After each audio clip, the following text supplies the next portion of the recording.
ایک دفعہ یہودیوں کی عورتوں نے شرارت کی کہ حضرت فاطمہ کو بلاتے ہیں اور ان کی غربت کا مذاق اڑاتے ہیں، معاذ اللہ ثم معاذ اللہ۔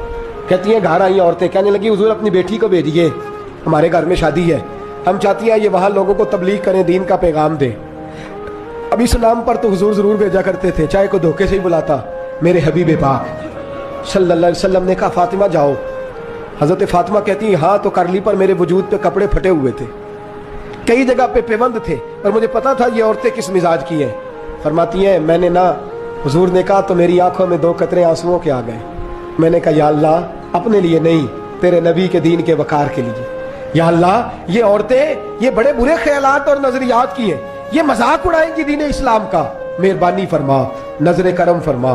حضرت فاطمہ فرماتی ہیں ابھی میری بات بھی مکمل نہیں ہوئی، رسول پاک پھر تشریف لے آئے اور فرمایا فاطمہ کیا کیا سوچ رہی تھی، کیا کہہ رہی تھی؟ کہ حضور کوئی خاص نہیں۔ فرمایا نہیں کچھ تو کہہ ہی رہی تھی، کچھ تو سوچ ہی رہی تھی۔ کہتی ہے میں نے بادشاہی کے نظارے گھر میں دیکھے، کچھ تو سوچ رہی تھی۔ حضور کیا ہوا؟ فرماتے ہیں حضور نے چادر مبارک کھولی، اندر سے جوڑا نکالا، فرمایا پتہ نہیں تو نے کیا سوچا ہے، جبریل جنت سے جوڑا لے کے پہنچ